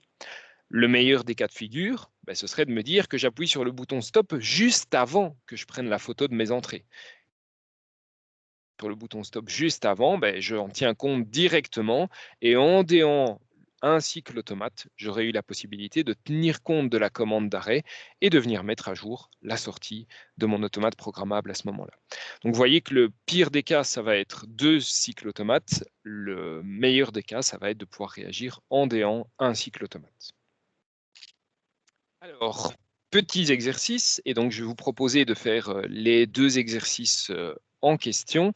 Je prends les slides avec les exercices.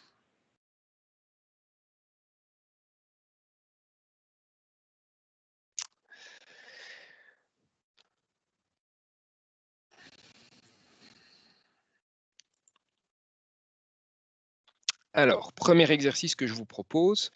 Donc, on va supposer qu'on se retrouve avec un automate qui a donc une tâche. On parlera après du puissiez avoir plusieurs tâches. Pour l'instant, ce que je vous ai décrit, c'est une seule tâche, un seul cycle au sein de mon automate programmable. Et on voit que la tâche en question a un temps de cycle qui est de 20 millisecondes. C'est fixe, ça ne bouge pas. Cette tâche, elle s'occupe de la lecture des entrées et des sorties et de un bout de code qui est programmé ici. Et le bout de code qui est programmé là, il ressemble à quoi si on doit essayer de traduire ça en logique câblée ou programmée? On va changer la couleur parce que le rouge, c'est quand même un peu agressif.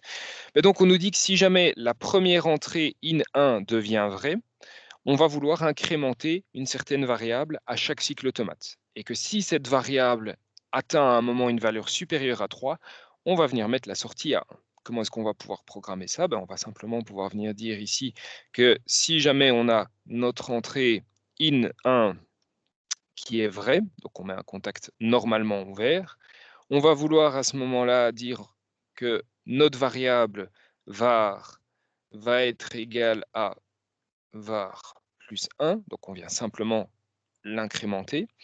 Et puis, on va pouvoir venir faire ici une comparaison.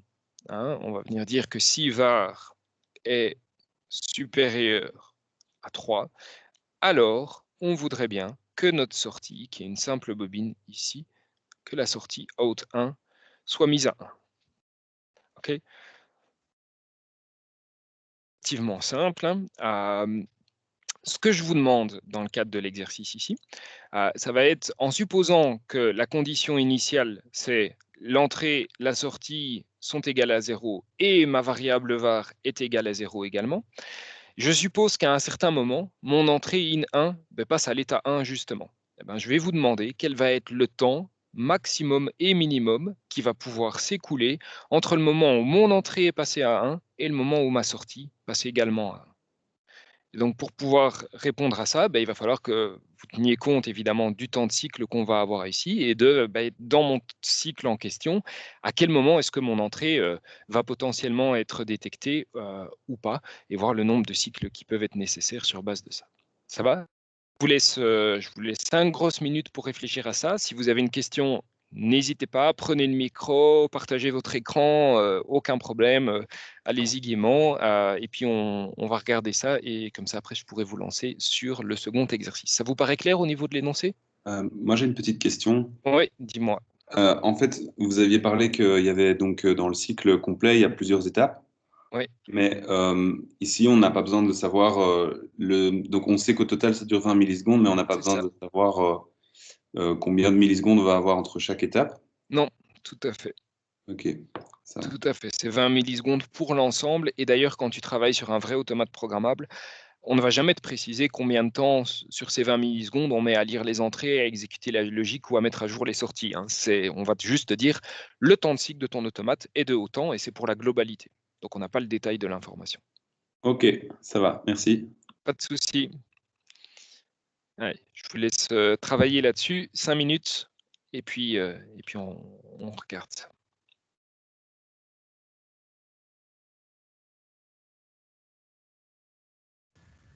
Monsieur, Oui, en fait, la période de cycle, le 20 millisecondes, c'est pour les deux branches en parallèle ou c'est pour chaque branche? alors, c'est une bonne question, ça va permettre de clarifier ça. 20 millisecondes, c'est pour l'ensemble du cycle automate. Donc, aïe, pardon, je n'ai pas voulu. Donc, si je change ici de couleur pour te remettre ça. Donc, ça veut dire que si tu te rappelles ton cycle automate, tu as une étape de lecture des entrées, puis tu as une étape de logique, une étape système, et puis tu mets à jour les sorties et tu recommences. 20 millisecondes, c'est la durée pour faire tout ça. Ok, Et ça, ici, pour tout. c'est la logique Ok, qui a été programmée. Okay, donc, avant d'exécuter la logique, ton processeur sera venu prendre la photo des entrées, il aura vu dans quel état est in1, il exécute sa logique, ce qui va permettre de définir quel état est-ce que out 1 va devoir prendre, et il mettra out à 1 ici à la fin du cycle. Et ça, encore et encore, toutes les 20 millisecondes. ok, parfait, c'est clair. Ça va? Oui, merci. Je vous en prie.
N'hésitez pas à me dire quand vous pensez avoir la réponse, hein, que normalement je circulerai entre les bancs et je saurai voir où vous en êtes. Ici, évidemment, c'est un peu compliqué.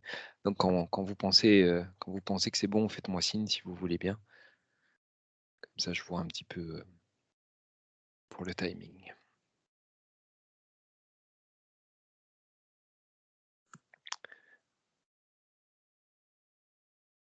Alors, Ilias, tu proposes le maximum 100 millisecondes, 5 cycles, minimum 80 millisecondes, 4 cycles. Est-ce que tu veux bien prendre le micro et peut-être donner un petit mot d'explication à tes confrères pourquoi tu en es arrivé à ça? Oui. Mais est-ce que c'est juste d'abord? C'est juste, oui, tout à fait. Sinon, je ne ferais pas ça serait pas sympa de ma part, hein. Ok, bah alors, je considère que pour faire un cycle en entier, donc comme on a dit, c'est 20 millisecondes. Donc, il faut qu'on part de 0, donc notre variable vaut 0 au départ. Donc, on incrémente 4 fois parce que var doit être supérieur à 3.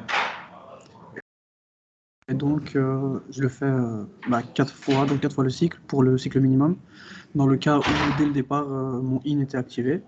Et j'ajoute un cycle dans le cas où ça a été fait juste après qu'on enregistre donc, la photo.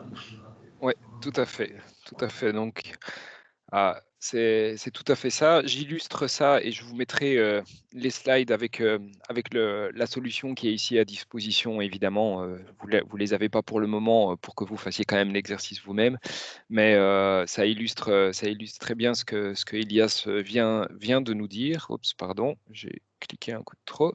Donc, en première possibilité, ben, on a l'entrée qui monte à 1 juste avant qu'on vienne prendre la photo de nos entrées. Et donc, on sait qu'on a en effet un temps de cycle qui vaut ici 20 millisecondes. Donc, on va incrémenter la variable à 1 lors du premier cycle, à 2, à 3 et à 4. Et à ce moment-ci, on va mettre la sortie à 1. Et donc, on aura bien 4 fois 20 millisecondes qui se seront écoulées, donc 80 millisecondes.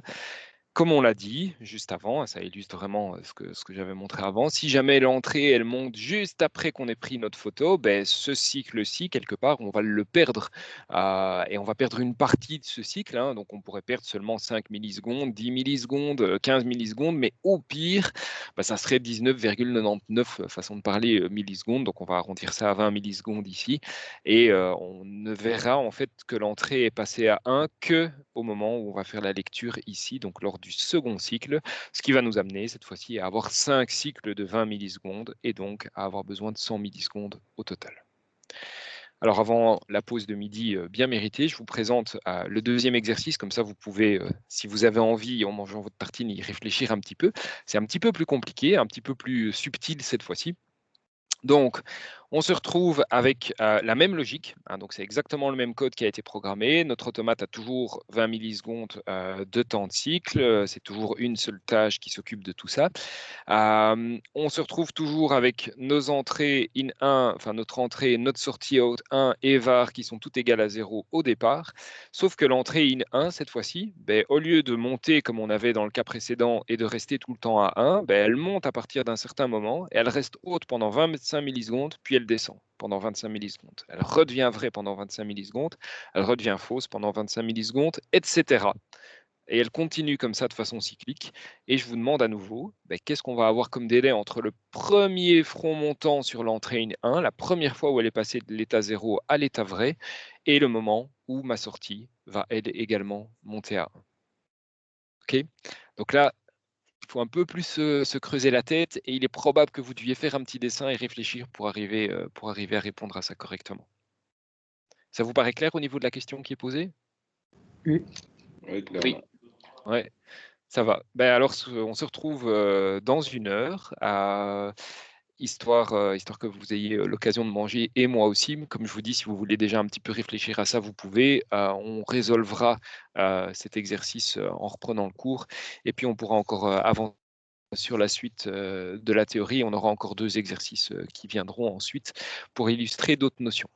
Est-ce que ça vous convient, le rythme, le débit, la matière est-ce que ça vous va jusque-là, la façon dont ça se passe? C'est parfait pour le moment en tout cas. Ouais, Oui, super. parfait. OK, Nickel. très bien. Super. Bah, n'hésitez pas si vous avez des suggestions d'amélioration, hein. Attendez pas que le cours soit fini, je peux essayer de modifier les choses en cours de route. Est-ce que ça vous importe que je mette la caméra, que j'installe ça ici sur le temps de midi ou pas spécialement? Est-ce qu'il y en a parmi vous qui trouvent que c'est un plus? Ça change rien. Ça change personnellement. rien? Pas forcément, en tout cas. Pas nécessairement. Non, OK. non. Pas pour moi non plus.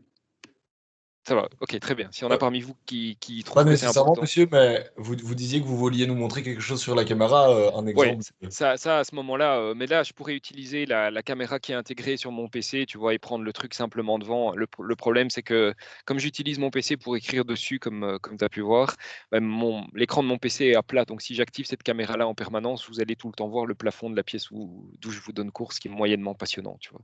OK, non, mais c'est parfait pour moi Donc alors. c'est pour ça que je dois alors installer une deuxième caméra. C'est d'où je posais ma question. Mais ça va, très bien. Parfait. Eh ben, je vous souhaite alors, bon appétit. On se retrouve, dans 1 heure. À tout de suite. Merci à vous aussi, monsieur. À vous aussi, Merci. Merci. Monsieur, j'aurais quand même une petite question. Ah oui, par bien rapport sûr, à la dis-moi, correction dis-moi, de dis-moi. l'exercice que vous avez fait. Oui. En fait, vous dites qu'il faut 4 cycles pour réaliser la tâche. En fait, j'ai l'impression que avec les conditions initiales, c'est pas faisable et que c'est d'office 5 cycles parce qu'on dit que in1 vaut d'office false Au moment, ouais, au c'est moment où on commence. voilà, mais Du coup, j'ai l'impression il vaut 0 au moment où on commence, mais donc tu commences à compter quand il est égal à 0. C'est vrai que tu as raison que si on le prend, strictement comme ça, tu as raison que ça devrait être 5 cycles alors. Ouais, tout à fait. OK. Il faut que je change, la formulation de mon exercice. Pour être très transparent avec vous, c'est la première fois que je fais ces exercices dans ce chapitre-ci. Avant il n'y avait pas d'exercice dans le chapitre en question et je trouvais ça dommage. Donc cette année, j'en ai justement rajouté et donc ben voilà, il se peut qu'il y ait un petit bug à gauche ou à droite et tu as tout à fait raison, je vais noter ça. Il faut que je change la formulation en disant que in1 passe de 0 à 1 au moment où on commence à regarder la situation initiale, quoi. OK, très bien. Merci. Ça va, très bien. Merci pour la remarque. Pas de souci.